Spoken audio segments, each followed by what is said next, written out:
رحمۃ اللہ وبرکاتہ۔ کیا حال ہے سب کا؟ الحمدللہ۔ تو آپ نے مزید کچھ غور و فکر کیا؟ کیا غور و فکر؟ قصے کیوں پڑھنے چاہیے؟ کیوں پڑھنے چاہیے؟ غور و فکر کے لیے، لعلہم یتفکرون، فاقصص القصص لعلہم یتفکرون۔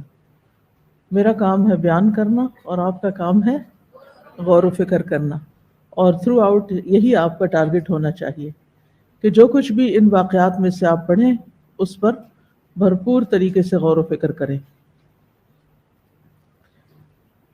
چلیے شروع کرتے ہیں۔ نحمدہ ونصلی علی رسولہ الکریم، اما بعد فاعوذ باللہ من الشیطان الرجیم، بسم اللہ الرحمن الرحیم۔ رب اشرح لی صدری ویسر لی امری واحلل عقدۃ من لسانی یفقہوا قولی۔ الحمد للہ العلی الاعلی، خلق فسوی وقدر فہدی، احمدہ سبحانہ واشکرہ علی نعمہ التی تتری، لا الہ الا اللہ وحدہ لا شریک لہ، لہ الحمد فی الآخرۃ والأولی۔ تمام قسم کی حمد اللہ کے لیے ہے جو بلند اور سب سے اعلیٰ ہے۔ اس نے پیدا کیا، پھر درست اور ٹھیک ٹھیک بنایا، اور اندازہ مقرر کیا اور ہدایت دی۔ میں اللہ سبحانہ وتعالیٰ کی حمد کرتی ہوں اور اس کی ان نعمتوں پر اس کا شکر بجا لاتی ہوں جو اس نے پے در پے انعام فرمائیں۔ اللہ کے سوا کوئی معبود برحق نہیں، وہ اکیلا ہے، اس کا کوئی شریک نہیں، اسی کے لیے آخرت میں اور دنیا میں ہر قسم کی حمد ہے۔ تو ہم سب کو کیا کرنا ہے؟ اللہ کی حمد و ثنا بیان کرنی ہے، دل سے الحمدللہ کہنا ہے، کیونکہ جو دل سے اللہ کا شکر ادا کرتا ہے، اللہ کی تعریف کرتا ہے، تو اس کی نعمتوں میں اضافہ ہوتا ہے، اور جو نعمتیں اس کو ملی ہوئی ہیں وہ باقی رہتی ہیں۔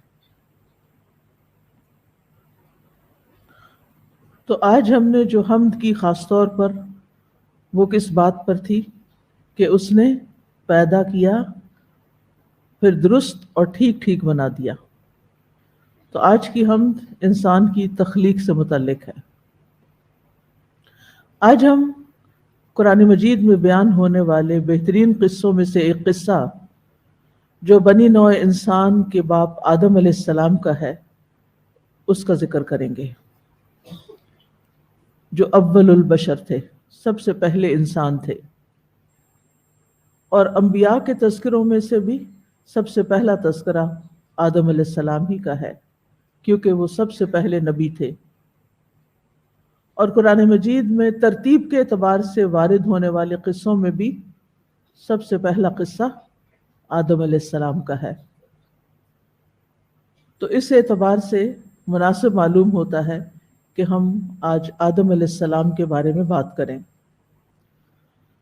آدم علیہ السلام اس زمین پر آنے والے سب سے پہلے انسان ہیں، سب سے پہلے نبی ہیں۔ ابو امامہ رضی اللہ عنہ سے مروی ہے کہ ایک آدمی نے کہا، اے اللہ کے رسول، کیا آدم علیہ السلام نبی تھے؟ یعنی آپ سے پوچھا گیا کیا وہ نبی تھے؟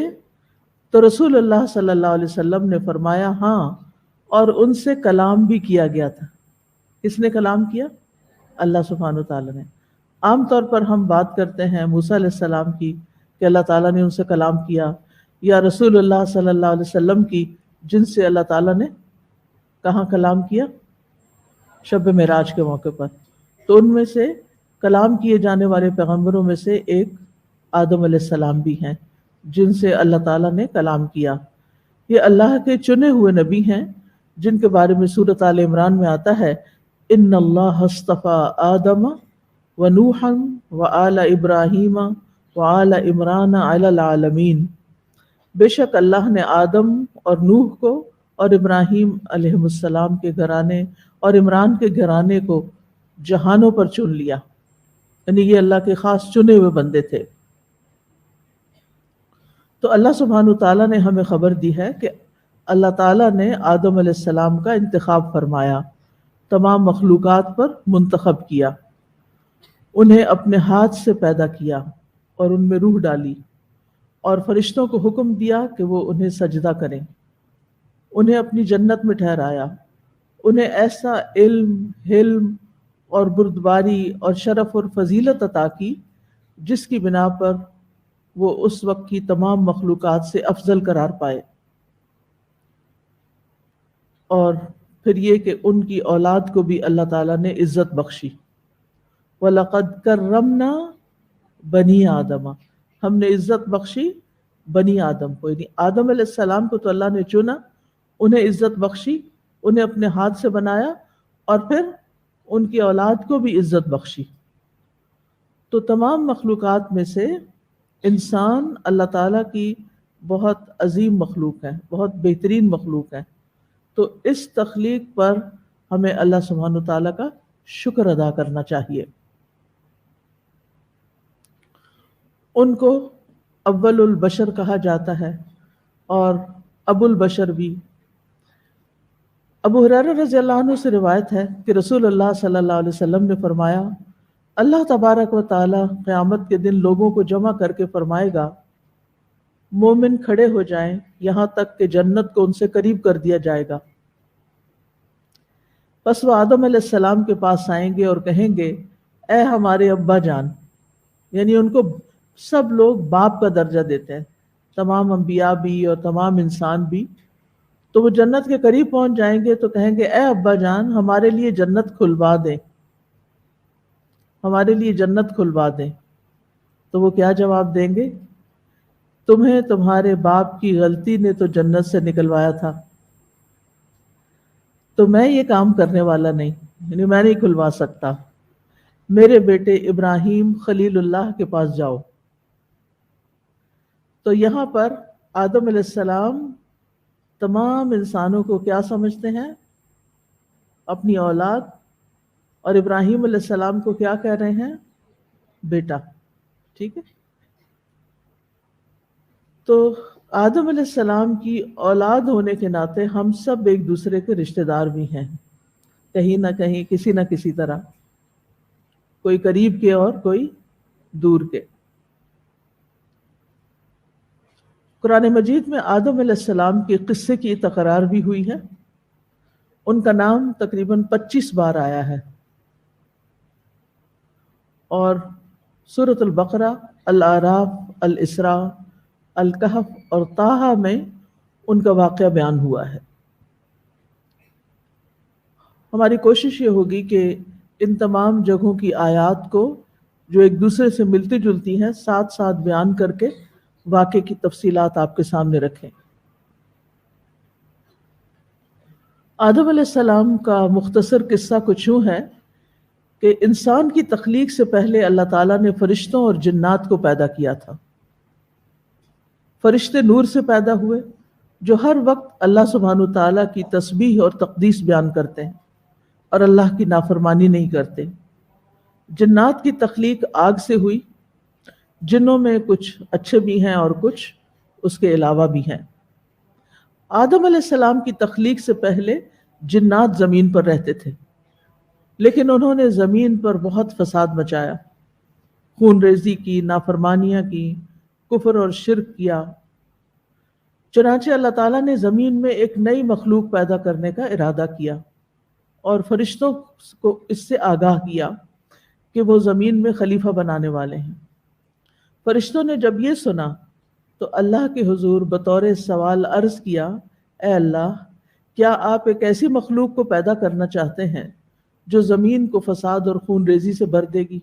کیونکہ جنوں کے پاس بھی اختیار تھا، اس لیے انہوں نے فساد کیا، اب انسان کو بھی با اختیار مخلوق بنایا جا رہا تھا، تو اس لیے فرشتوں کو پریشانی لاحق ہوئی۔ تو فرشتوں نے اس نئی مخلوق کو بھی جنات پر قیاس کیا تھا اور وہ یہ سمجھے کہ نئی مخلوق بھی جنات کی طرح بے حد سرکش اور نافرمان ہوگی۔ وہ بولے کہ ہم آپ کی تسبیح و تحلیل کے لیے کافی ہیں۔ تو اللہ تعالیٰ نے جواب دیا کہ آدم علیہ السلام، آدم کے پیدا کرنے میں جو حکمتیں ہیں تم ان سے واقف نہیں، بلکہ میں خوب جانتا ہوں۔ چنانچہ اللہ تعالیٰ نے آدم علیہ السلام کو مٹی سے پیدا کیا، ان میں روح پھونکی، اور انہی سے ان کی بیوی حوا علیہ السلام کو پیدا کیا، اور پھر آدم علیہ السلام کی پشت سے قیامت تک پیدا ہونے والی ان کی تمام اولاد کی روحوں کو نکالا۔ یہ دنیا میں آنے سے پہلے یہ کام ہو گیا کہ جس روح نے آنا ہے وہ سب پیدا ہو چکی ہیں۔ اور کن سے پیدا ہوئی؟ آدم علیہ السلام کی پشت سے۔ پھر اللہ تعالیٰ نے سب فرشتوں کو حکم دیا کہ وہ آدم کے آگے سجدے میں گر جائیں، تو سب فرشتوں نے اللہ کی اطاعت کرتے ہوئے فوراً آدم علیہ السلام کو سجدہ کیا، لیکن ابلیس جو جنوں میں سے تھا اس نے اپنے رب کے حکم کی تعمیل سے انکار کر دیا۔ اس کا انکار کرنا تکبر اور بڑائی کی بنا پہ تھا۔ اس نے یہ دلیل پیش کی کہ میں آدم سے بہتر ہوں۔ اس بے ادبی پر اللہ تعالیٰ نے اسے اپنی بارگاہ سے دور کیا، اسے مردود اور ملعون قرار دیا۔ اللہ تعالیٰ نے آدم علیہ السلام اور ان کی بیوی حوا کو جنت میں ٹھہرایا اور کہا کہ تم جہاں سے جو چاہو بلا روک ٹوک خوب کھاؤ پیو۔ پھر ایک درخت کی طرف اشارہ کر کے فرمایا کہ کھانے کی غرض سے اس درخت کے قریب بھی نہ جانا اور اس کے کھانے سے مکمل پرہیز کرنا۔ شیطان کو جب اس بات کا علم ہوا کہ آدم اور حوا علیہ السلام کو ایک خاص درخت کے پھل کھانے سے منع کیا گیا ہے، تو وہ ان کو ورغلانے اور پھسلانے کی کوشش کرنے لگا۔ آدم علیہ السلام اس کے فریب میں آ گئے اور آدم اور حوا دونوں نے درخت کے پھل کو کھا لیا، جس کے نتیجے میں ان سے جنت کا لباس اتروا لیا گیا۔ اللہ تعالیٰ نے آدم اور حوا کو جنت سے نکال کر زمین پر بھیج دیا۔ آدم علیہ السلام کو اپنی غلطی کا احساس ہوا، انہوں نے اللہ سبحانہ تعالیٰ سے توبہ کی، اللہ تعالیٰ نے ان کی توبہ قبول کر لی اور انہیں نبوت کے لیے چن لیا، اور آدم اور حوا سے پھر باقی تمام انسانی نسل کو آگے بڑھایا اور زمین پر بسایا۔ تو یہ ہے مختصراً آدم علیہ السلام کا قصہ اول سے آخر تک، اور یہاں سے نسل انسانی دنیا میں پھر پھیلتی چلی گئی۔ اب اس قصے کے اندر بہت سے سبق ہیں، بہت سی سیکھنے کی باتیں ہیں، اور چونکہ یہ قصص القرآن ہے اور رمضان کی نسبت سے یہ سیریز شروع کی گئی ہیں، اور رمضان وہ مہینہ ہے جس میں قرآن نازل کیا گیا، شہر رمضان الذی انزل فیہ القرآن، لہٰذا ہم قصہ صرف بطور قصہ نہیں سنائیں گے، بلکہ اس کے ساتھ ساتھ ہم قرآن مجید کی تلاوت بھی آپ کو سنائیں گے، اور پھر ہر آیت سے نکلنے والے سبق بھی، یعنی ایک طرح سے ان آیات میں تدبر بھی ہوگا تاکہ ہم غور و فکر کر سکیں۔ کتاب انزلناہ الیک مبارک لیدبروا آیاتہ ولیتذکر اولو الالباب۔ تو آپ انشاءاللہ اپنی عقل استعمال کرتے ہوئے، اولو الالباب ہوتے ہوئے ان آیات میں تدبر کریں گے اور ان سے اپنے لیے سبق لیں گے، ٹھیک ہے انشاءاللہ۔ تو آئیے ہم پہلے ان آیات کی تلاوت سن لیتے ہیں، پھر ان آیات پر غور و فکر شروع کرتے ہیں۔ وَإِذْ قَالَ رَبُّكَ لِلْمَلَائِكَةِ إِنِّي جَاعِلٌ فِي الْأَرْضِ خَلِيفَةً قَالُوا أَتَجْعَلُ فِيهَا مَن يُفْسِدُ فِيهَا وَيَسْفِكُ الدِّمَاءَ وَنَحْنُ نُسَبِّحُ بِحَمْدِكَ وَنُقَدِّسُ لَكَ قَالَ إِنِّي أَعْلَمُ مَا لَا تَعْلَمُونَ وَعَلَّمَ آدَمَ الْأَسْمَاءَ كُلَّهَا ثُمَّ عَرَضَهُمْ عَلَى الْمَلَائِكَةِ فَقَالَ أَنبِئُونِي بِأَسْمَاءِ هَؤُلَاءِ إِن كُنتُمْ صَادِقِينَ قالوا سبحانك لا علم لنا إلا ما علمتنا إنك أنت العليم الحكيم قال يا آدم أنبئهم بأسمائهم فلما أنبأهم بأسمائهم قال ألم أقل لكم إني أعلم غيب السماوات والأرض وأعلم ما تبدون وما كنتم تكتمون وإذ قلنا للملائكة اسجدوا لآدم فسجدوا إلا إبليس أبى واستكبر وكان من الكافرين وقلنا يا آدم اسكن أنت وزوجك الجنة وكلا منها رغدا حيث شئتما ولا تقربا هذه الشجرة فتكونا من الظالمين فأزلهما الشيطان عنها فأخرجهما مما كانا فيه وقلنا اهبطوا بعضكم لبعض عدو ولكم في الأرض مستقر ومتاع إلى حين فتلقى آدم من ربه كلمات فتاب عليه إنه هو التواب الرحيم قلنا اهبطوا منها جميعا فإما يأتينكم مني هدى فمن تبع هداي فلا خوف عليهم ولا هم يحزنون والذين كفروا وكذبوا بآياتنا أولئك أصحاب النار هم فيها خالدون.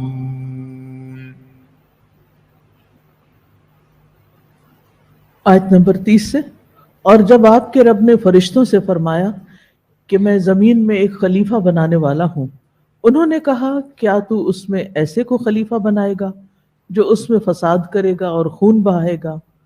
اور ہم تیری تعریف کے ساتھ تسبیح کرتے ہیں اور تیری پاکیزگی بیان کرتے ہیں۔ فرمایا بے شک جو میں جانتا ہوں وہ تم نہیں جانتے۔ وَإِذْ قَالَ رَبُّكَ لِلْمَلَائِكَةِ، اور وہ وقت یاد کرو جب آپ کے رب نے ملائکہ سے کہا۔ اس جو ہے اس کے اندر اذکر چھپا ہوا ہے، جس کا معنی ہے وہ وقت یاد کرو، یعنی پیچھے جاؤ، سوچو، اس وقت میں پہنچو، یعنی اپنے آپ کو اس وقت میں لے جاؤ جب یہ سب کچھ ہو رہا تھا۔ وہ کیوں؟ کیونکہ جب انسان وہاں تک پہنچ جاتا ہے امیجنیشن میں تو باتیں زیادہ سمجھ میں آتی ہیں، یوں لگتا ہے جیسے اپنی آنکھوں سے سب کچھ ہوتا ہوا دیکھ رہا ہے۔ کیونکہ اللہ سبحانہ وتعالیٰ نے آدم علیہ السلام کی تخلیق کا ارادہ فرشتوں پر پیش کیا تھا، تو پھر فرشتوں نے جو کچھ کہا اس کا ذکر اس آیت میں کیا گیا ہے۔ فرشتے اللہ سبحانہ وتعالیٰ کی خاص مخلوق ہیں جو نور سے پیدا ہوئے ہیں، اور ملائکہ ملک کی جمع ہے جو الوکا سے نکلا ہے۔ الوکا کا معنی ہوتا ہے ارسال کرنا، بھیجنا۔ تو ملک کو ملک اس لیے کہتے ہیں کہ وہ اللہ تعالیٰ کی طرف سے بھیجا جاتا ہے۔ کس چیز کے لیے بھیجا جاتا ہے؟ مختلف کاموں کے لیے۔ تو آپ نے عقیدہ میں ملائکہ کے بارے میں پڑھا ہوگا، ایمان بالملائکہ، کہ ان کے مختلف کام ہیں۔ اور سورت فاطر میں آتا ہے کہ ان کے یعنی پروں کی تعداد بھی مختلف ہے، ان کے سائزز مختلف ہیں. تو بہرحال ان کو مختلف کاموں کے لیے ڈپیوٹ کیا جاتا ہے، بھیجا جاتا ہے. اور پھر خاص طور پر وحی الہی کو لانے والے بھی جبریل علیہ السلام ہیں، وہ بھی بھیجے گئے اللہ تعالیٰ کی طرف سے. ایک دفعہ نبی صلی اللہ علیہ وسلم نے خواہش ظاہر کی کہ جبریل علیہ السلام زیادہ کثرت سے آیا کریں ان کے پاس. تو انہوں نے کہا کہ ہم صرف اللہ کے اذن سے ہی آتے ہیں. تو اللہ سبحانہ تعالیٰ ان پر اپنے احکامات نازل کرتے ہیں، مختلف کام ان کو دیتے ہیں اور یہ بھاگ بھاگ کے کرتے ہیں. اور یہ ایک غیبی جہان سے تعلق رکھنے والی مخلوق ہے اور ہمیں ان پر ایمان لانا ضروری ہے. اگر کوئی شخص ملائکہ کو نہیں مانتا تو وہ مسلمان نہیں ہوتا. یہ عالم جن و انس کے علاوہ ایک تیسری مخلوق ہے، ان کی مختلف ذمہ داریاں ہیں، مختلف کام ہیں. تو آدم علیہ السلام کی تخلیق کے بارے میں اللہ تعالیٰ نے فرشتوں کو خبر دی. دوسری جگہ پر سورۃ صاد میں فرمایا اذ قال ربک للملائکۃ انی خالق بشرا من طین. یہاں جائل کا لفظ آیا ہے، وہاں خالق کا لفظ آیا ہے. دونوں جگہ اسم استعمال ہوا ہے. اخلق نہیں کہا، اجعل نہیں کہا. ٹھیک ہے. جائل. علم بلاغت اور علم لغت میں اسم یعنی ایک ہوتا ہے نا اسم اور ایک ہوتا فعل، تو یہاں اسم استعمال ہوا جائل فاعل کے وزن پر. اسم ایک چیز کے ثابت ہونے یعنی اس چیز کے قائم ہو جانے پر دلالت کرتا ہے. یعنی ان الامر تم وحصل واستقر وثبت وان لم يحدث فعلا. کچھ سمجھ آئی کہ یہ کام سمجھو ہو گیا، تم حصل حاصل ہو گیا، استقر قرار پکڑ گیا، ثبت ثابت ہو گیا. سارے لفظ آتے ہیں آپ کو، صرف آپ اپنے آپ کو تکلیف نہیں دینا چاہتے، سوچنا نہیں چاہتے، ایک دم اوور ویلمڈ ہو جاتے ہیں، گھبرا جاتے ہیں کہ یہی پتہ نہیں کیا کہہ دیا ہے. اس میں کوئی ہے نیا لفظ نہیں ہے نا، آتے ہیں آپ کو. وَإِن لَّمْ يَحْدُثْ فَعْلًا اگرچہ ابھی واقع ہوا نہیں. تو فعل جو ہوتا ہے نا، فعل کے مقابلے میں اسم زیادہ قوی ہوتا ہے. یعنی ارادے کی پختگی ہے اس میں کہ یہ تو میں کر ہی سمجھو ہو ہی گیا، یہ تو میں کرنے والا ہوں، میں نے کر ہی دیا، ایسا ہو جا ایسا ہوگا. ٹھیک ہے. مثلا ایک ہوتا ہے حافظ اور ایک ہوتا ہے یحفظ. کیا فرق ہے؟ حافظ تو ہو چکا تبھی حافظ کہتے ہیں نا کسی کو، اور یحفظ ابھی کر رہا ہے. ٹھیک ہے. تو اسم جو ہے یہ کسی چیز کے ثابت ہونے پر دلالت کرتا ہے. تو انی جاعل فی الارض خلیفہ، میں تو لازماً زمین میں ایک خلیفہ بنانے والا ہوں. خلیفہ کون ہوتا ہے؟ خلیفہ وہ ہوتا ہے جو کسی کی موت کے بعد یا اس کے غائب ہونے کے بعد اس کا جانشین بنے، یا وہ تمام امور خود سر انجام نہ دے سکنے کی صورت میں بعض معاملات میں اس کا نائب ہو. تو یہاں خلیفہ سے مراد اللہ کا خلیفہ لینا درست نہیں، کیونکہ اللہ سبحانہ تعالی نہ تو کہیں غائب ہوتے ہیں اور نہ ہی ان کو کبھی موت آئے گی. وہ ہمیشہ سے ہیں، ہمیشہ رہیں گے. تو اس لیے کبھی بھی اللہ کا خلیفہ نہیں ہے. ٹھیک ہے. بلکہ اس سے مراد وہ لوگ ہیں جو نسل در نسل ایک دوسرے کے جانشین بنیں گے. تو انسان کو خلیفہ بنانے کے متعلق کئی ایک اقوال ملتے ہیں تفاسیر میں.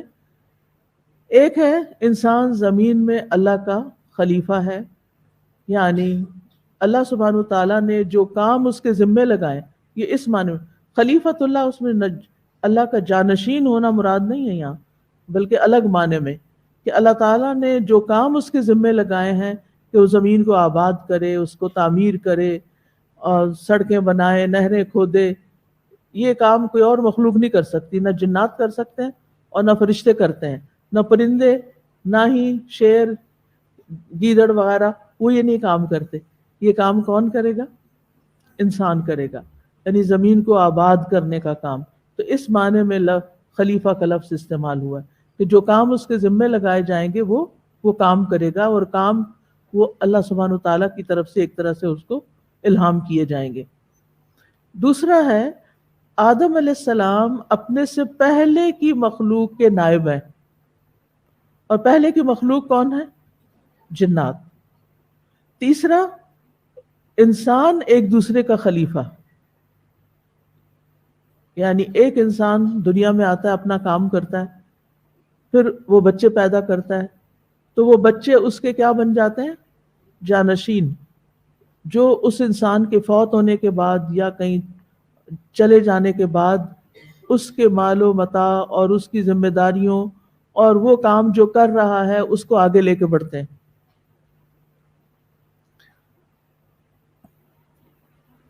ایک اور معنی بھی کیا گیا ہے، اور وہ ہے کہ انبیاء نائب ہیں اور باقی انسان ان کے تابع ہیں. یعنی انبیاء کو اصل کام سپرد کیا گیا، اور باقی لوگ جو انبیاء کہتے ہیں اس کے مطابق کرتے ہیں. جیسے کسی ملک کی حکومت چلانے کے لیے ایک ذمہ دار ہوتا ہے اور باقی لوگ اس کی بات سنتے ہیں. لیکن راجح معنی یہی کیا گیا ہے کہ انسان زمین میں ایک دوسرے کا خلیفہ ہے، جس کی دلیل وہ سورۃ الانعام کی اس آیت سے لیتے ہیں، وَهُوَ الَّذِي جَعَلَكُمْ خَلَائِفَ الْأَرْضِ وَرَفَعَ بَعْضَكُمْ فَوْقَ بَعْضٍ دَرَجَاتٍ.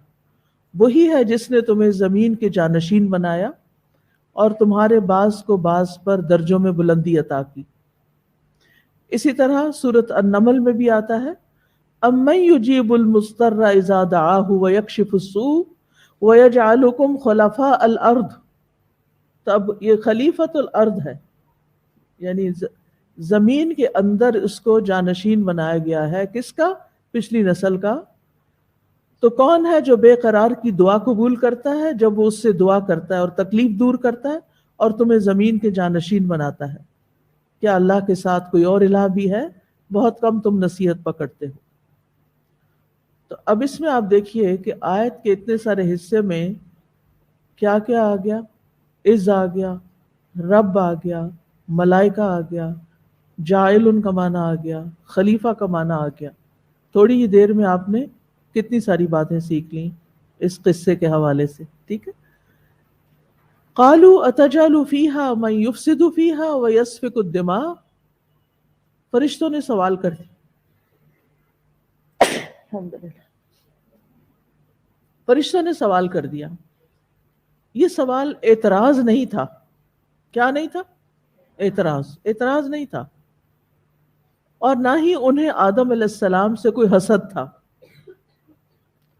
بلکہ انسان کی پیدائش کی حکمت معلوم کرنے کے لیے سوال کیا تھا، بات کو سمجھنے کے لیے، ایک چیز کی حقیقت کو جاننے کے لیے.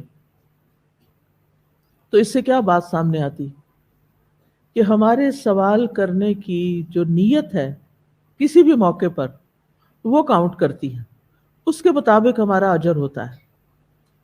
ہم سوال کر سکتے ہیں، فرشتوں نے بھی سوال کیا تھا. ہم دین کے معاملات میں بھی سوال کر سکتے ہیں، آیات کی حکمت بھی معلوم کر سکتے ہیں. اللہ تعالیٰ نے جو احکامات ہمیں دیے ہیں ان کے بارے میں ہمیں حق ہے کہ ہم پوچھیں، لیکن اس کے پیچھے نیت کیا ہونی چاہیے کہ ہم اس کو اچھی طرح سمجھ جائیں، اس کی حکمت معلوم کر سکیں، اس کا فائدہ جان لیں تاکہ ہمارا عمل اور آسان ہو جائے. کیونکہ فرشتے ساری کائنات میں اللہ تعالیٰ کے احکامات لے کے آتے جاتے ہیں، تو obviously انہیں انسانوں کے ساتھ بھی ڈیل کرنا تھا، تو انہوں نے وجہ جاننی چاہیے کہ اب یہ مخلوق کیا کرے گی. لیکن دین کے کسی معاملے میں یا کسی آیت پر یا کسی حدیث پر ہمیں اعتراض کرنے کا کوئی حق نہیں، اور اس میں پھر ہمیں ہمارا انداز بھی ایسا نہیں ہونا چاہیے کہ جس سے اعتراض والی ٹون بھی ہو. یہ بھی بے ادبی میں آتا ہے. یعنی سوال آپ کر سکتے ہیں، اعتراض آپ نہیں کر سکتے. کیوں نہیں کر سکتے؟ واللہ یعلم وانتم لا تعلمون. فساد یعنی قالوا اتجعل فیہا من یفسد فیہا، کہ آپ وہ بنانے جا رہے ہیں جو اس میں فساد کرے گا.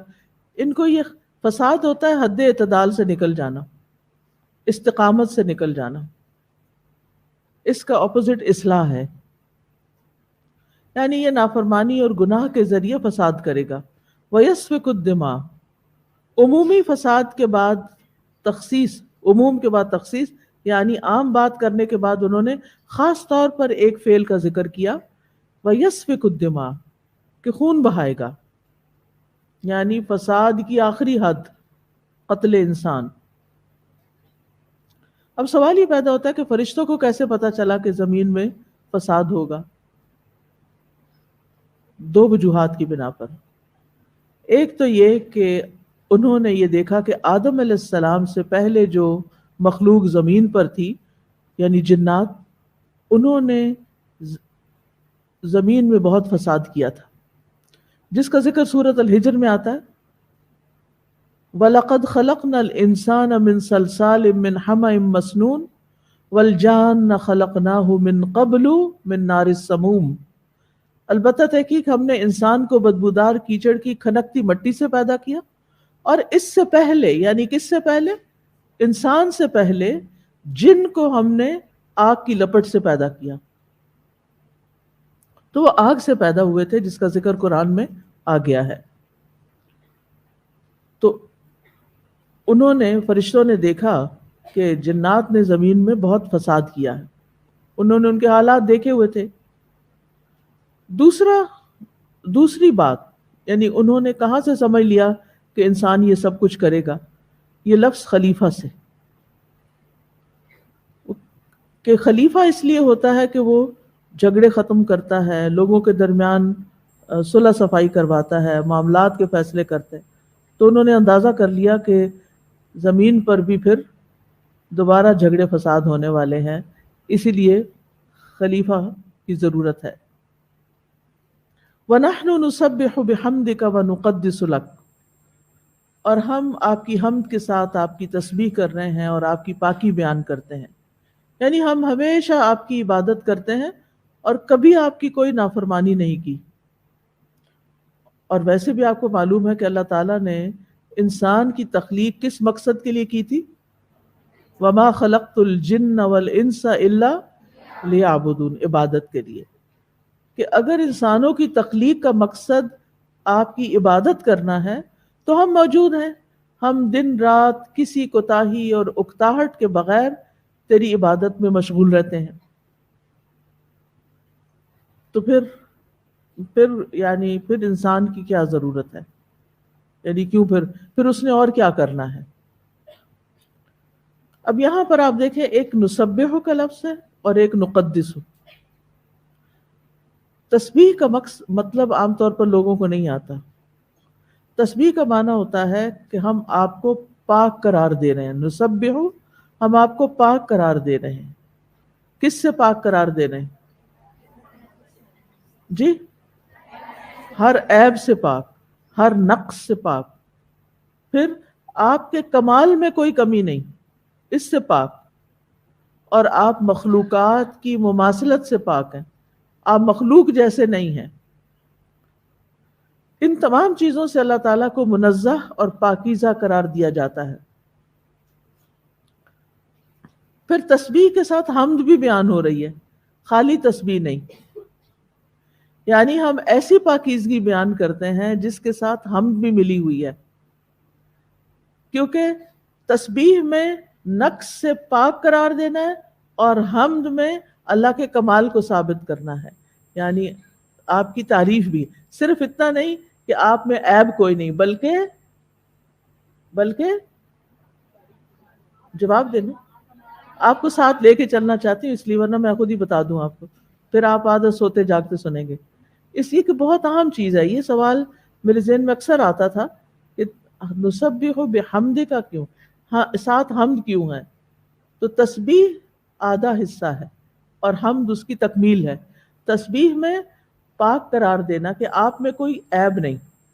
اچھا، اب مثال کے طور پر اگر میں یہ کہوں کہ اس گلاس میں کوئی داغ نہیں، تو یہ بھی تعریف ہے کہ یہ صاف ستھرا ہے، لیکن یہ آدھی تعریف ہے. اگر میں یہ کہوں کہ یہ گلاس بہت چمکدار بھی ہے، اس میں کوئی داغ بھی نہیں اور یہ چمکدار بھی ہے، تو ایک طرف اس کی عیب سے نفی کر دی گئی اور دوسری طرف اس کی تعریف بھی کی گئی. تو اس سے پھر پورا کمال ثابت ہوتا ہے. وَنُقَدِّسُ تقدیس. اب ایک طرف تسبیح بھی پاکی بیان کرنا تھا اور اب یہاں تقدیس کا لفظ بھی آ گیا، اس کا معنی بھی پاک کرنا ہوتا ہے. تو تسبیح کہتے ہیں نامناسب چیز کی نفی کرنا، اور تقدیس کہتے ہیں شایان شان چیز کو ثابت کرنا، یعنی آپ پاک ہیں. تسبیح کا مطلب ہے آپ میں عیب کوئی نہیں، اور تقدیس کا مطلب کیا ہے؟ آپ ہر طرح سے پاک ہیں. تو قدوس سے مراد وہ ذات ہوتی ہے جو دوسروں کی شرکت کی محتاجگی اور شرک جیسی نجاستوں سے پاک ہوتی ہے. اور پھر یہاں یہ بھی کہا گیا نقدس لک، اور یہ جو لک ہے یہ اس میں لام جو ہے یہ اختصاص کے لیے ہے، یعنی آپ ہی کے لیے، خالصتاً آپ کے لیے. اتنا بھی اگر کہتے نا نسبح بحمدک و نقدس، بات ہو جاتی، لیکن نقدس لک، آپ ہی کی، صرف آپ کی پاکیزگی ہم بیان کرتے ہیں، آپ کی تقدیس بیان کرتے ہیں. اور یہ فرشتوں کی خاص صفت ہے اور یہ فرشتوں کی غذا ہے. وَإِنَّا لَنَحْنُ الْمُسَبِّحُونَ، اور بے شک ہم تو تسبیح کرنے والے ہیں. یعنی اپنے کاموں کے ساتھ ساتھ وہ کیا کرتے ہیں؟ تسبیح کرتے رہتے ہیں. تو آپ بھی فرشتے بن جائیں، ذرا اپنے کاموں کے ساتھ ساتھ تسبیح بھی کیا کریں، ذکر بھی کیا کریں. فرشتے، کچھ فرشتے اللہ تعالیٰ کا عرش اٹھائے ہوئے ہیں، ہر وقت اٹھائے ہوئے ہیں، کام میں لگے ہوئے ہیں، لیکن اس کے ساتھ ساتھ کیا کرتے ہیں؟ تسبیح کرتے ہیں، دعائیں بھی کرتے ہیں. الذین یحملون العرش ومن حولہ یسبحون بحمد ربہم ویؤمنون بہ. اچھا، آپ میں سے کس کس کو عادت ہے روٹی پکاتے ہوئے تسبیح کرنے کی؟ کوئی الحمدللہ، کچھ لوگوں کے ہاتھ کھڑے ہوئے ہیں. باقی ہاسٹل کے لوگ ہوں گے، ان کو کبھی پکانے کی ضرورت ہی نہیں، ان کو تو من و سلوہ ملتا ہے. لیکن ان کی اور بہت سی ڈیوٹیاں ہیں، وہ صفائی ستھرائی کا کام کافی کرتے رہتے ہیں. تو جب آپ اپنے کمرے کو صاف کریں، اپنے ہاسٹل کو صاف کریں، تو ساتھ ساتھ آپ نے کیا کرنا؟ تسبیح. کچھ لوگ بس یہ کرتے ہیں کہ وہ رقیہ لگا چھوڑتے ہیں یا پھر کوئی تلاوت لگا دیتے ہیں، وہ بھی اچھی بات ہے، لیکن صرف پیسو لسننگ کرنا کافی نہیں ہوتا. ٹھیک ہے، اپنی زبان سے بھی کچھ نہ کچھ پڑھا کریں، اور یہ عادت ڈیولپ کریں. یہ عادت ڈلنے سے ہوتی ہے، ویسے نہیں ہوتی. پچھلے دنوں چونکہ بہت سی ٹریولنگ تھی تو مختلف جگہوں پہ لوگوں کو دیکھنے کا اتفاق ہوا، تو بعض اوقات یہ ہوتا ہے کہ لوگ بیٹھے ہوتے ہیں انتظار میں نا، اور ان کے ہونٹ سلے ہوئے ہوتے ہیں. نہیں سمجھ آئی؟ کسی چیز کے انتظار میں بیٹھے تو ہونٹ سلے ہوئے ہوتے ہیں، گاڑی میں بیٹھے ہوتے ہیں ہونٹ سلے ہوئے ہوتے ہیں. سخت تکلیف ہوتی ہے، سخت. کیوں؟ کہ ان کو پتہ ہی نہیں کہ اس وقت ان کے پاس کیا کچھ کمانے کا کتنا بڑا موقع ہے. ایک دفعہ الحمدللہ کہنے سے میزان بھر جاتا ہے، تو بیٹھے بیٹھے کتنی دفعہ آپ میزان بھر سکتے ہیں، اور یہ کل کو بہت کام آنے والا ہے. لیکن ہم اس کی پرواہ نہیں کرتے. ہم ٹریول کرتے ہیں، سفر کرتے ہیں، چل کے جا رہے ہوتے ہیں. مثلا آپ اوپر سے سیڑھیاں اترتے ہیں، اس وقت تو عادت کچھ ہو ہی گئی ہوگی سبحان اللہ پڑھنے کی اور چڑھتے ہوئے اللہ اکبر پڑھنے کی، لیکن بیچ میں سین بھی آتا ہے، تو وہاں پہ چپ ہو جاتے ہیں. پھر کچھ بھی نہیں پڑھتے، وہاں استغفر اللہ پڑھ لیا کریں، کیونکہ اس کے بھی بڑے فائدے ہیں۔ ہمارے بہت سے کاموں میں رکاوٹ ہمارے گناہوں کی وجہ سے ہوتی ہے، اس لیے ہم سب کو کثرت سے استغفار کی ضرورت ہوتی۔ آدم علیہ السلام سے اللہ تعالیٰ ناراض ہوئے تو انہوں نے کیسے منایا؟ استغفار کر کے۔ اللہ تعالیٰ نے ان کو چن لیا۔ یعنی بعض اوقات انسان سے ایسی غلطی ہو جاتی ہے یا ایسے پاسٹ میں ایسے گناہ کر کے آیا ہوتا ہے کہ وہ اس کو کبھی کبھی ہانٹ کرتے رہتے ہیں، اس کی پنچنگ ہوتی رہتی ہے، میں نے یہ غلط کیا تھا۔ بس حل یہی ہے کہ جس وقت شیطان پریشان کرے فوراً استغفار شروع کر دیں، اور اللہ تعالیٰ معاف کرنے والا ہے۔ اور نہ صرف یہ کہ معاف کرنے والا ہے بلکہ چن لینے والا ہے، ٹھیک ہے نا؟ اللہ تعالیٰ ہماری طرح نہیں ہے کہ ہم اگر کسی نے ماضی میں کوئی غلطی کر دی ہمارے ساتھ یا کسی کے ساتھ، یا اس سے کوئی غلطی ہو گئی، ہم اس کو معاف نہیں کرتے۔ ایسا ہی ہے نا؟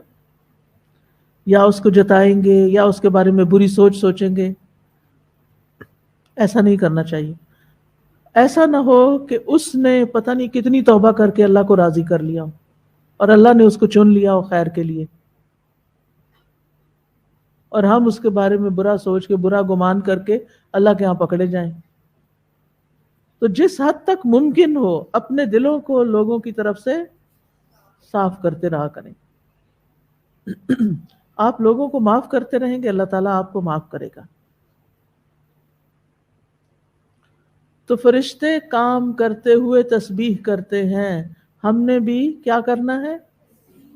ہم نے بھی کام کرتے ہوئے تسبیح کرنے، کھانا پکاتے ہوئے، واک کرتے ہوئے، برتن دھوتے ہوئے، جھاڑو دیتے ہوئے، کچھ بھی کرتے ہوئے، جب اپنے آپ کو فارغ نہیں رہنے دینا، ہر وقت ذکر ذکر ذکر، کیونکہ جو والذاکرین اللہ کثیرا والذاکرات اعد اللہ لہم مغفرۃ واجرا عظیما، کثرت سے اللہ کا ذکر کرنے والے مرد اور عورتیں۔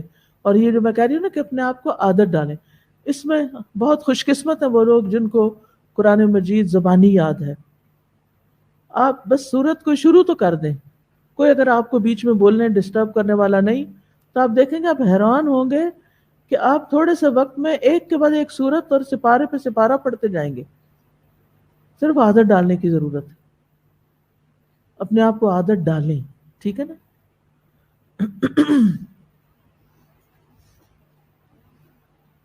تو فرشتے اللہ تعالیٰ کی تسبیح کرتے ہیں۔ ابو ذر کہتے ہیں کہ رسول اللہ صلی اللہ علیہ وسلم سے سوال کیا گیا، کون سا کلمہ افضل ہے؟ آپ نے فرمایا، جسے اللہ نے اپنے فرشتوں کے لیے یا ان سمیت اپنے تمام بندوں کے لیے منتخب فرمایا۔ سبحان اللہ و بحمدہ، یہ پسندیدہ کلمات میں سے۔ اور وہ بھی حدیث آتی ہے نا، کلمتان حبیبتان الی الرحمن ثقیلتان فی المیزان خفیفتان علی اللسان۔ وہ کون سے؟ یس، سبحان اللہ و بحمدہ سبحان اللہ العظیم۔ تو اللہ تعالیٰ نے ان کو کیا جواب دیا؟ قال انی اعلم ما لا تعلمون، بس مختصر سا جواب کہ خلیفہ مقرر کرنے کی ضرورت اور مصلحت کو میں جانتا ہوں، تم نہیں سمجھ سکتے، تم نہیں جانتے۔ کیونکہ اللہ کو پتا تھا کہ اس زمین پر اللہ تعالیٰ جن لوگوں کو بھیجے گا وہ صرف فساد کرنے والے نہیں ہوں گے، ان میں سے بہت سے لوگ اصلاح کرنے والے بھی ہوں گے، انبیاء ہوں گے، صدیقین ہوں گے، شہداء ہوں گے، صالحین ہوں گے، مقربین ہوں گے، سابقین ہوں گے، متقین ہوں گے، متوکلین ہوں گے، مؤمنین ہوں گے، مسلمین ہوں گے۔ ایسے لوگ ہیں زمین پر، ہوتے ہیں نا؟ تو پھر فرشتوں کو جو خوف تھا یا فکر تھی وہ دور ہو گئی۔ اچھا، اب جب اللہ تعالیٰ نے یہ فرما دیا کہ میں جانتا ہوں جو تم نہیں جانتے، تو کیا فرشتوں نے پھر آگے کوئی اور آبجیکشن کیا؟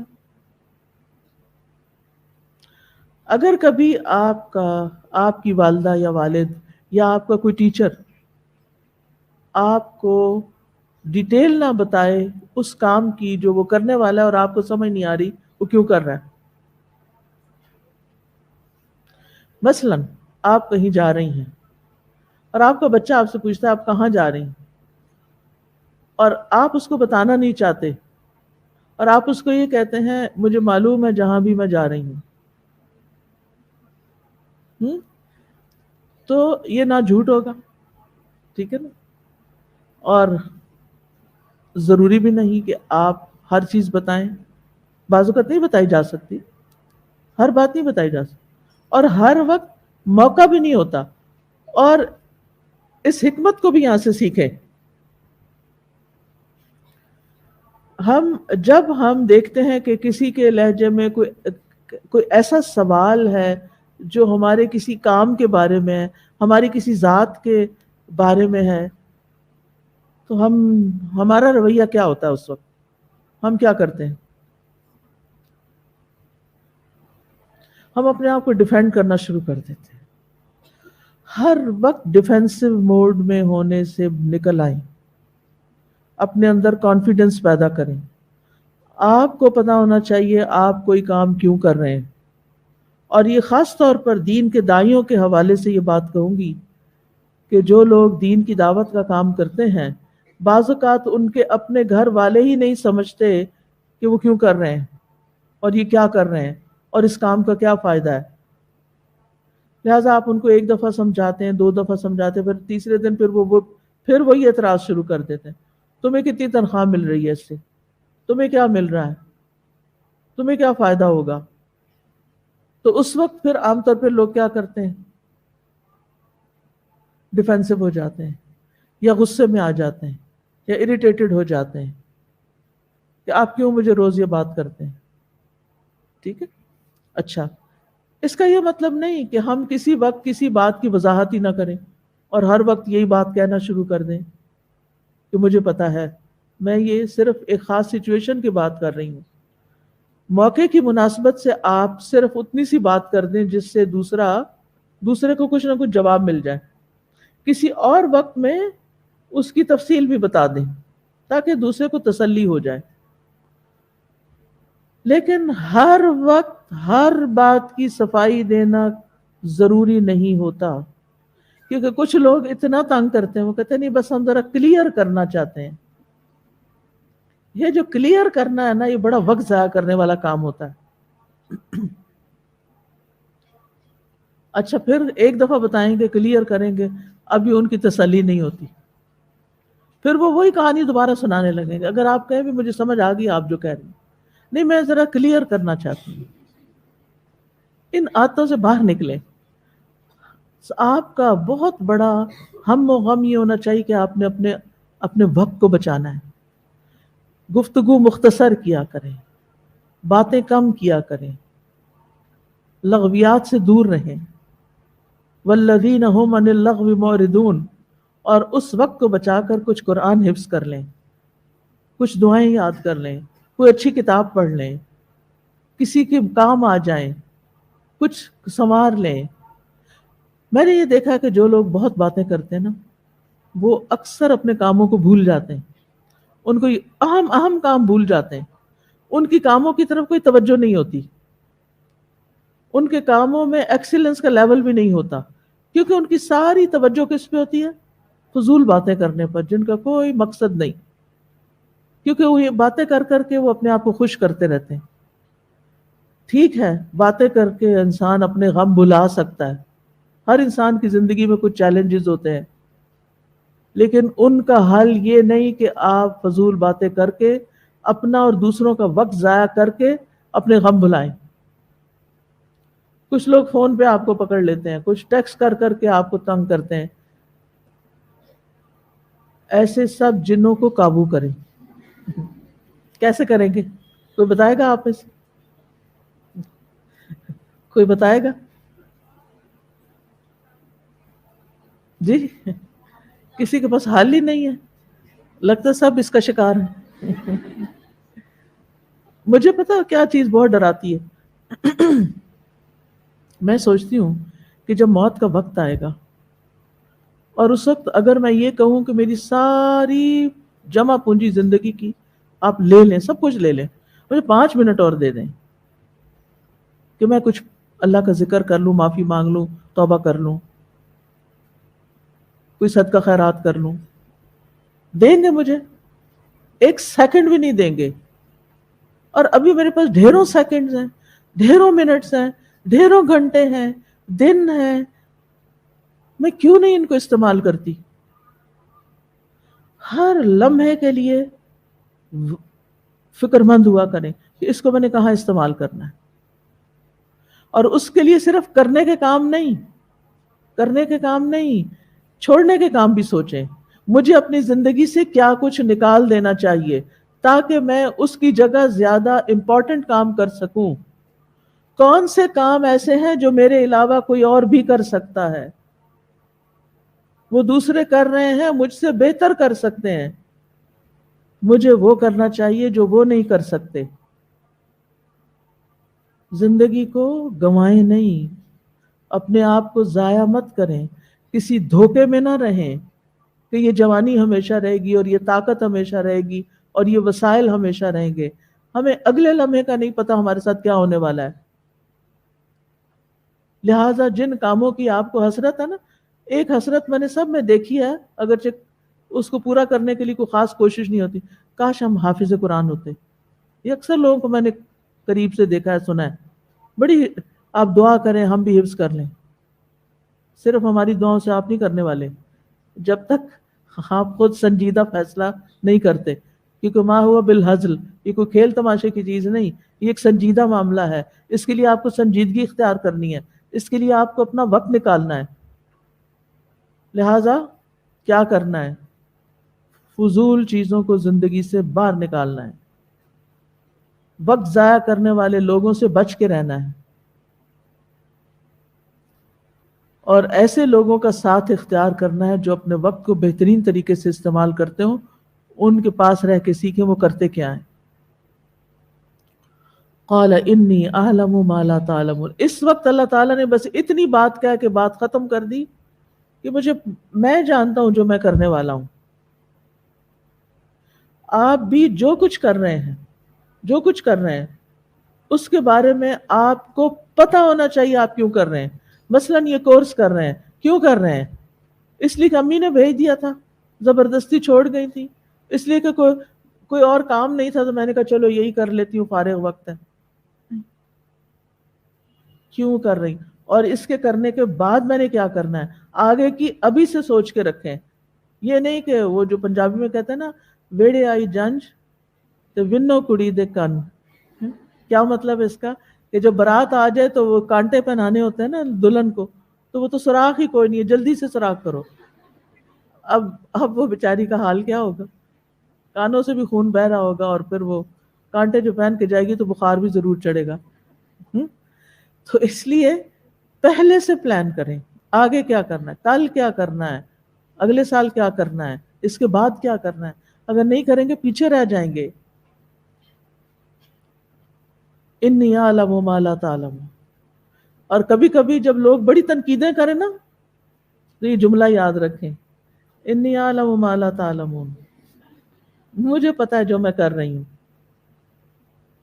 کچھ لوگ ہوتے ہیں نا، ان کو بس تنقید کا شوق ہوتا ہے، کچھ نہ کچھ سچ جھوٹ ملا کے کوئی نہ کوئی نیکی کما رہے ہوتے ہیں اپنے خیال میں. انی اعلم ما لا تعلمون. تو اس آیت سے جو باتیں ہم نے سیکھی وہ یہ کہ اللہ سبحانہ و تعالیٰ نے کلام کیا فرشتوں سے. اللہ تعالیٰ کلام کرتے ہیں، اللہ تعالیٰ بات بھی کرتے ہیں، اور اس کا کلام علم اور حکمت پر مبنی ہوتا ہے.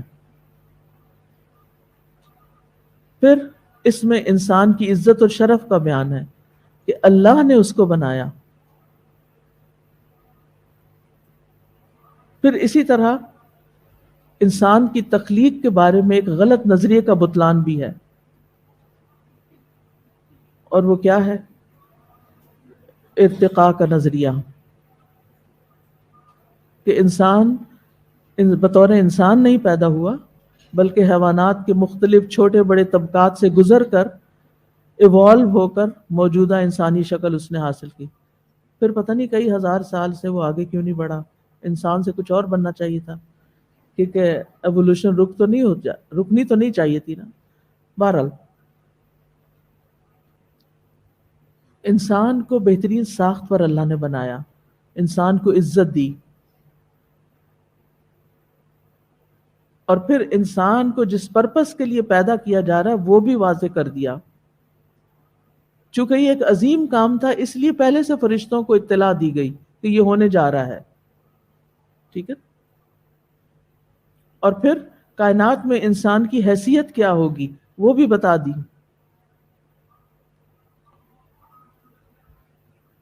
پھر یہ ہے کہ فرشتے زمین میں فساد کو ناپسند کرتے ہیں اور خود اللہ تعالیٰ کی بہترین عبادت کرتے ہیں، تعظیم کرتے ہیں، ہر وقت تسبیح میں مشغول رہتے ہیں. یسبحون اللیل والنہار لا یفترون، تھکتے ہی نہیں، کرتے ہی رہتے ہیں. فرشتوں کی تسبیح ایسے ہی ہے جیسے ہم سانس لیتے ہیں. ہم سانس لینے سے رکتے ہی نہیں، نہ سوتے نہ جاگتے، ایک لمحہ بھی ہم نہیں چھوڑتے جب ہم سانس یا اندر نہ کر رہے ہو یا باہر نہ کر رہے ہو. تو فرشتے اسی طرح جیسے ہمارا سانس چل رہا ہے نا، فرشتوں کی تسبیح چلتی رہتی ہے. وہ نہ کھاتے ہیں نہ پیتے ہیں، نہ شادی نہ تجارت نہ زراعت، وہ صرف اور صرف اپنی ڈیوٹی پوری کرتے ہیں جو ان کو دی جاتی ہے اور ساتھ تسبیح کرتے رہتے ہیں. اس سے تسبیح کی فضیلت کا بھی پتہ چلتا ہے. اللہ تعالیٰ فرماتے ہیں وَسَبِّحُوهُ بُكْرَةً وَأَصِيلًا، صبح و شام اس کی تسبیح بیان کرو.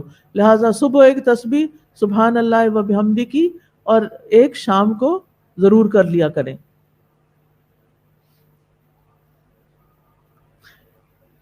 یہاں اس سے یہ بات بھی پتہ چلتی ہے کہ اگر انسان اپنی نیت درست رکھے اور نیت درست کر کے اپنے پسندیدہ ترین کام کو دوسروں سے شیئر کر لے تو اس میں کوئی حرج نہیں. فرشتوں نے جو ان کا بہترین کام ہے کیا، تسبیح، اس کو اپنی اس صفت کو بیان کیا. یہ کوئی تکبر نہیں تھا، کوئی بڑائی کی بات نہیں تھی، بلکہ مثلاً اگر آپ کوئی اچھا کام کرنا جانتے ہیں اور کسی کو ضرورت ہو تو آپ وہاں ذکر کر سکتے ہیں کہ میں یہ کام جانتی ہوں، میں آپ کی ہیلپ کر سکتی ہوں.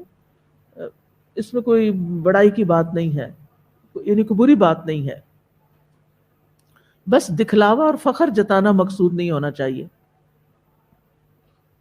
نبی صلی اللہ علیہ وسلم نے فرمایا تھا میں اولاد آدم ہوں اور کوئی فخر کی بات نہیں.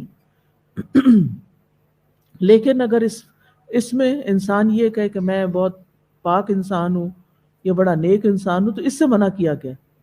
جھوٹی تعریفیں بھی اپنی نہیں کرنی چاہیے اور اس کے ساتھ ساتھ اپنی پاکی نہیں بیان کرنی چاہیے. فلا تزکوا انفسکم هو اعلم بمن اتقى. پھر یہ کہ فرشتے غیب نہیں جانتے، فرشتوں کے پاس جزوی علم ہے اور اللہ کا علم کامل ہے. اور آخری سبق اس میں یہ ہے کہ انسان اگر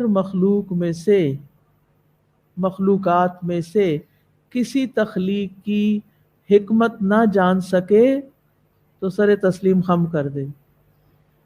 سبحانک ما خلقت ھذا باطلا. بعض اوقات آپ انہونی قسم کی چیزیں دیکھیں، بعض اوقات ہم صرف پرندے ہی دیکھتے ہیں تو ہم سوچتے ہیں پتہ نہیں یہ کیوں بنے، ان کا کیا کام ہے، ان کی کیا حکمت ہے. بعض اوقات زمین کے اندر ہم کیڑے مکوڑے دیکھتے ہیں، زمین کھودتے ہیں تو اندر سے کچھ چیزیں نکلنے لگتی ہیں. پتھروں میں، پہاڑوں میں، درختوں میں، جنگلوں میں طرح طرح کی مخلوقات ہیں. اور اب تو آپ دیکھیں کہ سوشل میڈیا کے دور میں اور پھر مختلف ایسی ایجنسیز ہیں، ایسی کمپنیز ہیں کہ جو نئی نئی چیزیں نکال کے، آپ ناسا کی ویب سائٹ پہ جائیں، آپ نیٹ جیو پہ جائیں، آپ مختلف جگہوں پہ انسٹاگرام پہ یا ویسے ویب سائٹس پہ آپ دیکھیں تو حیران ہوں گے کہ کیا کیا تخلیقات سامنے آ گئی جو آج سے 10 سال پہلے بھی لوگوں کو پتہ ہی نہیں تھا ان کا. سمندر کی مخلوقات کو دیکھیں تو اس میں طرح طرح کی چیزیں ہیں. تو اس وقت دل میں ضرور خیال آتا ہے نا کہ پتہ نہیں یہ کیوں بنی، کیا کرتی ہے، اس کا کیا کام ہے، اس کا کیا مقصد ہے. تو اگر ہمیں مقصد نہیں پتا کسی کی تخلیق کا تو ہمیں کیا کرنا چاہیے؟ کیا کرنا چاہیے؟ اللہ نے کسی مقصد سے ہی بنایا، اللہ کو پتا ہے اس نے اسے کیوں بنایا۔ آدم علیہ السلام کی تخلیق کے بارے میں چند باتیں اور بھی ضروری ہیں کرنا۔ پہلی بات تو یہ کہ آدم علیہ السلام کو مٹی سے پیدا کیا گیا، اور قرآن مجید میں ہی مٹی کے مختلف اوصاف بیان ہوئے ہیں۔ سب سے پہلے تراب، تراب مٹی کو کہتے ہیں نا، ڈسٹ کو۔ ان مثل عیسیٰ عند اللہ کمثل آدم خلقہ من تراب ثم قال له کن فیکون۔ بے شک عیسیٰ علیہ السلام کی مثال اللہ کے نزدیک آدم کی مثال کی طرح ہے کہ اسے تھوڑی سی مٹی سے بنایا، پھر اسے فرمایا ہو جا تو وہ ہو گیا۔ تو آدم علیہ السلام کیسے پیدا ہوئے؟ مٹی سے پیدا ہوئے، لیکن کلمہ کن بھی، اور حدیث سے پتہ چلتا ہے کہ اللہ تعالیٰ نے ان کا ڈھانچہ اپنے ہاتھ سے بنایا تھا۔ ٹھیک ہے، ابھی میں آگے وہ حدیث ریفرنس کے ساتھ آپ کو بتاؤں گی۔ اب آپ دیکھیں کہ آج کے ہمارے بچے کتنے کنفیوز ہوتے ہیں، اور یہیں سے بگاڑ شروع ہو جاتا ہے جب انسان یہ سمجھتا ہے کہ میں تو خود سے خود ہی بن گیا ہوں ایوالو کرتے کرتے، اللہ نے مجھے نہیں بنایا، اور وہ اللہ کا انکار کر دیتے ہیں۔ تو جب کبھی آپ بچوں کو یا کسی کو بھی آدم علیہ السلام کا قصہ سنائیں تو ان کی تخلیق کا جو عمل تھا اس کو بھی ضرور بیان کریں کہ وہ کیسے پیدا ہوئے۔ تو پہلی چیز کیا ہے؟ تراب تھی، سب سے پہلے تراب لی گئی، پھر طین۔ اذ قال ربک للملائکۃ انی خالق بشرا من طین، یہ سورۃ صاد کی آیت ہے۔ جب تیرے رب نے فرشتوں سے کہا کہ بے شک میں تھوڑی سی مٹی سے ایک بشر بنانے والا ہوں۔ اب جو تراب تھی اس میں پانی ڈلا تو وہ طین بن گئی۔ ٹھیک ہے، اگلا مرحلہ آ گیا۔ پھر سورۃ الحجر میں آتا ہے وَلَقَدْ خَلَقْنَا الْإِنسَانَ مِنْ صَلْصَالٍ مِنْ حَمَإٍ مَسْنُونٍ، اور البتہ تحقیق ہم نے انسان کو بدبودار سڑے ہوئے کیچڑ کی کھنکتی مٹی سے پیدا کیا۔ ٹھیک، یعنی وہ گیلی مٹی کو چھوڑ دیا گیا، حتیٰ کہ اس میں کیا پیدا ہو گیا؟ بو پیدا ہو گئی، لیس پیدا ہو گئی۔ پھر سورۃ الرحمن میں آتا ہے خلق الانسان من صلصال کالفخار، اس نے انسان کو بجنے والی مٹی سے پیدا کیا جو ٹھیکری کی طرح، جیسے گھڑا وغیرہ ہوتا ہے نا، اس میں سے آواز آتی ہے اگر آپ اس کو ٹکوریں، یعنی اس طرح۔ تو عربی زبان میں خشک مٹی کو تراب کہتے ہیں، گیلی مٹی کو طین کہتے ہیں، مدت تک پڑی رہے اور سیاہ ہو جائے تو حما کہتے ہیں، اور بدبو آنے لگے تو حمائن مسنون کہتے ہیں، خشک ہو کر کھن کھن بجنے لگے تو سلسال کہتے ہیں، اور مسنون کی ایک معنی یہ بھی ہے جس کی تصویر بنائی گئی ہو، اور مسنون کا ایک معنی ملائم اور نرم بھی ہے۔ تو آدم علیہ السلام کی پیدائش کی ترتیب یہاں سے پتہ چلتی ہے کہ سب سے پہلے اللہ تعالیٰ نے پوری زمین سے مٹی لی، اور پھر پانی ڈالا، اور پھر چھوڑ دیا، اور وہ لیسدار ہو گئی، کالی سیاہ ہو گئی، اس میں بو آنے لگی، اور پھر اس کو ڈھانچے کی شکل میں بنایا گیا، اور ڈھانچہ سوکھ کر کھن کھن بجنے لگا۔ اس کے بعد اس میں روح پھونکی گئی۔ تو زمین کی مٹی کے مختلف رنگ ہیں۔ اگر آپ ٹریول کریں نا تو ایون پاکستان کے اندر بھی مختلف پہاڑوں کے رنگ مختلف ہیں، مٹی کے رنگ بھی مختلف ہیں، کہیں یلو مٹی ہے سنہری رنگ کی، کہیں لال مٹی ہے، کہیں براؤنش جیسے ہمارے ہاں عام طور پہ پائی جاتی ہے، کہیں ڈارک کلر کہیں ڈارک کلر ہے، کہیں لائٹ کلر ہے۔ تو رسول اللہ صلی اللہ علیہ وسلم نے فرمایا آدم علیہ السلام 3 طرح کی مٹی سے بنائے گئے، 3 طرح کی مٹی سے، سیاہ، سفید اور سرخ۔ ایک اور حدیث میں آتا ہے مسند احمد کی، اللہ عز و جل نے آدم کو ایک مٹھی مٹی سے پیدا کیا تھا جو اس نے ساری زمین سے اکٹھی کی تھی، ایک مٹھی مٹی سے پیدا کیا جو ساری زمین سے اکٹھی کی گئی. یہی وجہ ہے کہ بنی آدم زمین ہی کی طرح ہیں، کچھ سفید ہیں، کچھ سرخ ہیں، کچھ سیاہ فام ہیں، کچھ اس کے درمیان. اس طرح کچھ خبیث ہیں، کچھ عمدہ ہیں، کچھ نرم ہیں، کچھ غمگین ہیں اور کچھ ان کے درمیان. یعنی مزاج کے اعتبار سے بھی فرق ہے ان میں. پھر یاد رکھیے کہ ایک اور روایت میں آتا ہے کہ اللہ تعالیٰ نے، یہ عبداللہ بن عمر کہتے ہیں، یعنی کہ صحابی کا قول ہے اور امام مجاہد سے مروی ہے کہ اللہ نے 4 چیزوں کو اپنے ہاتھ سے پیدا کیا: عرش، قلم، آدم اور جنت عدن. پھر تمام مخلوقات سے کہا ہو جا تو وہ ہو گئی، یعنی باقی ساری مخلوق کو کن کہہ کے پیدا کیا. اب یہاں پر یہ جو آدم اور جنت اور یہ عرش وغیرہ ہیں، جنت کی ایک اور جگہ پہ وضاحت آتی ہے جنت عدن کے بارے میں کہ ایک اینٹ سونے کی رکھی، ایک چاندی کی رکھی اور مسک کی کستوری کا دارا. اور اس طرح اللہ تعالیٰ نے اپنے ہاتھ سے جنت عدن کو بنایا. اب آدم علیہ السلام کا جو ڈھانچہ تھا وہ اللہ تعالیٰ نے خود اپنے ہاتھ سے بنایا اور پھر روح پھونکی اور وہ کن کہہ کے یا جیسے بھی، کیونکہ آیت میں پیچھے آیا ہے کہ آدم علیہ السلام کی تخلیق کے وقت بھی کن کہا گیا تھا. ٹھیک، ہو جا، اور بس ہو گئے. آدم علیہ السلام کو سب سے بہترین صورت پر پیدا کیا گیا. سورۃ الاعراف میں آتا ہے وَلَقَدْ خَلَقْنَاكُمْ ثُمَّ صَوَّرْنَاكُمْ ثُمَّ قُلْنَا لِلْمَلَائِكَةِ اسْجُدُوا لِآدَمَ فَسَجَدُوا إِلَّا إِبْلِيسَ لَمْ يَكُنْ مِنَ السَّاجِدِينَ. اور یقیناً ہم نے تمہیں پیدا کیا، پھر ہم نے ہی تمہاری صورت بنائی، پھر ہم نے فرشتوں سے کہا کہ آدم کو سجدہ کرو، تو سب نے سجدہ کیا سوائے ابلیس کے، وہ سجدہ کرنے والوں میں نہ ہوا. تو خلقناکم ثم صورناکم، اللہ تعالیٰ نے آدم علیہ السلام کی تخلیق کو اپنی طرف منسوب کیا ہے. ٹھیک ہے. حدیث میں آتا ہے، مسند احمد کی روایت ہے، اللہ تعالیٰ نے آدم علیہ السلام کو اپنی صورت پر پیدا کیا. اللہ صورت ہی، اس کے 2 معنی ہیں.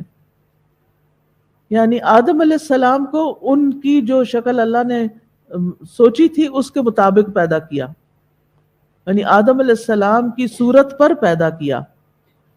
یہ وہی صورت تھی جو ان کی پیدائش سے لے کر موت تک تھی، ان کے قد و قامت میں کوئی فرق نہیں آیا، یعنی اور لوگوں کے برعکس ان کی حالت تبدیل نہیں ہوئی. کیونکہ آدم علیہ السلام کے علاوہ باقی لوگ پہلے نطفہ ہوتے ہیں، پھر جمع ہوا خون، پھر گوشت کا ٹکڑا بنتے ہیں، پھر ماں کے شکم میں جنین یعنی حمل کی صورت میں ہوتے ہیں، پھر پیدائش کے بعد پہلے بچے بنتے ہیں، پھر جوان مرد بن جاتے ہیں، پھر ان کی جسامت مکمل ہوتی، پھر بڑھاپے کی طرف جاتے ہیں. آدم علیہ السلام جیسے بنے تھے ڈے 1 پہ، وہ بچے نہیں تھے، بچے کی شکل میں نہیں پیدا کیا، بلکہ جوان مرد کی شکل میں پیدا کیا، اور وہ موت تک ایسے ہی رہے. ٹھیک ہے. دوسرا یہ بھی کہا گیا ہے کہ صورت ہی کی ضمیر اللہ تعالیٰ کی طرف لوٹتی ہے،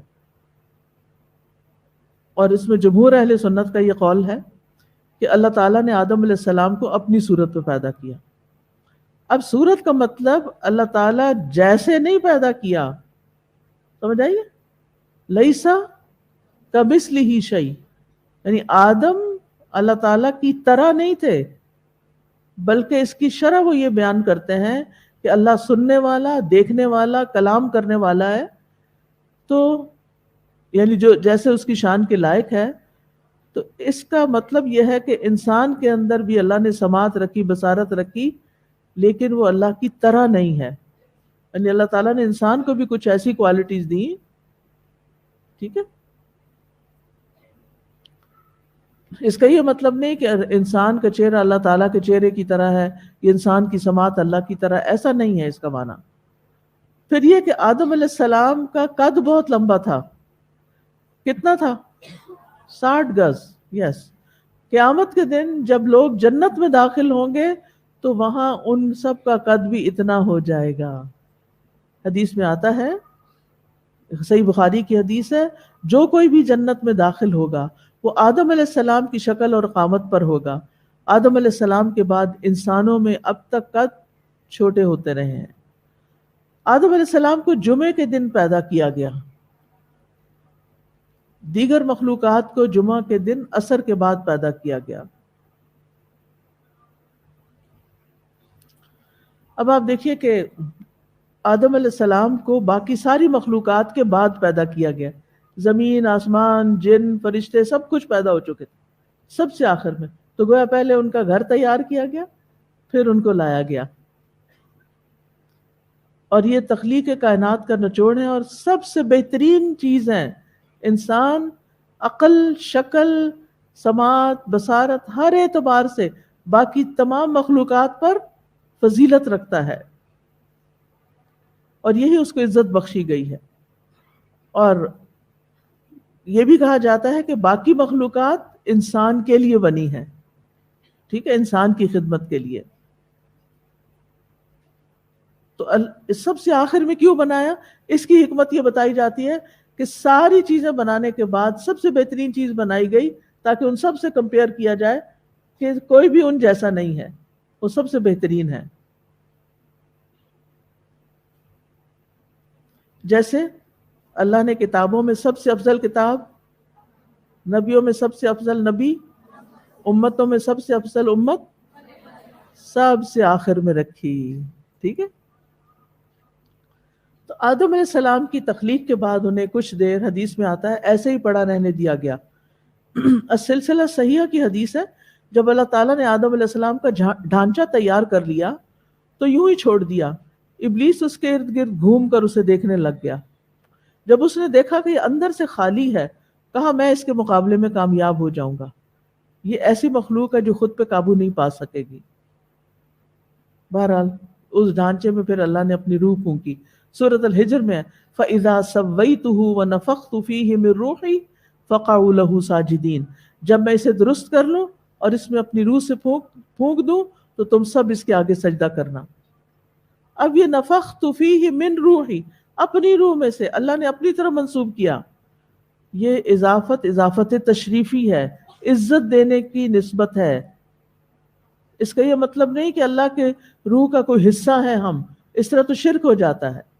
ٹھیک ہے، کیونکہ اللہ کی طرح تو کوئی چیز نہیں، اور ہر چیز اللہ ہی کی ہے نا. زمین اللہ کا، آسمان اللہ کا، روح بھی اللہ کی، اور اس میں سے اللہ تعالیٰ نے انسان کے اندر پھونکا. سورۃ سجدہ میں آتا ہے ثم سواہ ونفخ فیہ من روحہ، اللہ نے اسے درست کیا اور اس میں اپنی ایک روح پھونکی. جب اللہ تعالیٰ نے اپنی روح آدم علیہ السلام میں روح پھونکی تو حدیث میں آتا ہے وہ ان کے سر تک پہنچی تو وہ چھینکے اور الحمدللہ رب العالمین کہا. اللہ تعالیٰ نے جواباً یرحمک اللہ کہا. اور پھر یہی ہمارے لیے بھی حکم ہے، اس لیے اس میں بخل نہ کریں. اور پھر یہ بھی ہے کہ یہ انہیں الہام کیا گیا تھا کہ وہ الحمدللہ کہیں چھینک آنے پر. اور مخلوق کی تخلیق کے وقت اللہ تعالیٰ نے اپنی کتاب میں لکھا تھا ان رحمتی تغلب غضبی، میری رحمت غضب پر حاوی ہے. آدم علیہ السلام کو پیدا کرنے کے بعد فرشتوں کے پاس بھیجا گیا تھا کہ ان کو سلام کرو، اور جو وہ جواب دے اسے غور سے سنو، وہی تمہارا اور تمہاری اولاد کا سلام ہوگا. تو آدم علیہ السلام نے فرشتوں کے پاس جا کر السلام علیکم کہا. انہوں نے کہا السلام علیکم ورحمۃ اللہ. یہ رحمت اللہ کا لفظ فرشتوں نے اپنے پاس سے ایڈ کیا. پھر یہ کہ آدم علیہ السلام سے ہی ان کی بیوی کو پیدا کیا گیا. یا ایھا الناس اتقوا ربکم الذی خلقکم من نفس واحدۃ وخلق منها زوجها. اے لوگو ڈرو اپنے رب سے جس نے تمہیں ایک جان سے پیدا کیا اور اسی سے اس کا جوڑا بنایا. ٹھیک ہے. حدیث میں آتا ہے جب اللہ تعالیٰ نے آدم علیہ السلام کو پیدا کیا تو انہیں مٹی اور پانی سے پیدا کیا، اور حوا علیہ السلام کو ان کی چھوٹی پسلی سے پیدا کیا. پھر آدم علیہ السلام سے تمام انسانوں کی تخلیق ہوتی ہے. وَهُوَ الَّذِي أَنشَأَكُم مِّن نَّفْسٍ وَاحِدَةٍ. پھر یہ بات بھی یاد رکھیے کہ قیامت تک آنے والی تمام روحیں پیدا کر دی گئی ہیں. یہ سنن ترمذی کی روایت ہے. روحیں لشکر کی طرح ہیں، جس نے وہاں ایک دوسرے کو پہچانا یہاں آ کے بھی پہچانتا ہے اور ایک دوسرے سے محبت کرتے ہیں، اور جو وہاں نہیں پہچان سکی وہ یہاں بھی ایک دوسرے سے بیگانہ رہتی ہیں. یہ بات بھی یاد رکھیے کہ آدم علیہ السلام سے نیک اور بری روحیں نکلی. اور پھر یہ ہے کہ اللہ تعالیٰ نے اپنی مخلوق کو اندھیرے میں پیدا کیا، پھر اس پر دن کا نور ڈالا، پھر اسی دن ان پر نور ڈالا، دن کا نور نہیں، اسی دن ان پہ نور ڈالا، جس پہ وہ نور پڑ گیا وہ ہدایت پا گیا، جسے وہ نور نہ ملا وہ گمراہ ہو گیا۔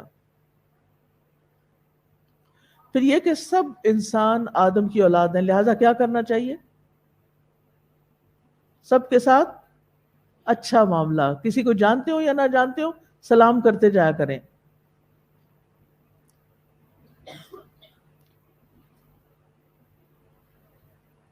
آدم علیہ السلام کو ان کی تمام اولاد دکھائی گئی۔ اللہ تعالیٰ نے اولاد آدم سے عہد بھی لیا تھا، وہ عہد کون سا تھا؟ عہد الست۔ الحمدللہ کہ آپ کو تو بہت اچھی طرح پتہ ہے۔ آج کے لیے اتنا ہی کافی ہے، یہ آدم علیہ السلام کی تخلیق سے متعلق بات ہے کہ کس طرح پیدا ہوئے۔ اگر کوئی کوشچن ہو تو آپ لکھ کے دے سکتے ہیں، کل انشاءاللہ جواب دے دوں گی، اس میں لے آؤں گی، کہیں نہ کہیں انکارپوریٹ کر دوں گی۔ اور سوری تھوڑا سا ٹائم اوپر ہوا، لیکن مجھے یہ چیپٹر مکمل کرنا تھا۔ اچھا، جزاکم اللہ خیرن۔ کچھ مہمان بھی آئے ہوئے ہیں محافظ ٹاؤن گوجرانوالہ سے، تو آپ لوگ کلاس کے بعد اس طرف آ کے بیٹھ جائیں تو میں آپ سے ملاقات کر لیتی ہوں۔ سبحانک اللہم و بحمدک، اشہد ان لا الہ الا انت، استغفرک و اتوب الیک۔ السلام علیکم ورحمۃ اللہ وبرکاتہ۔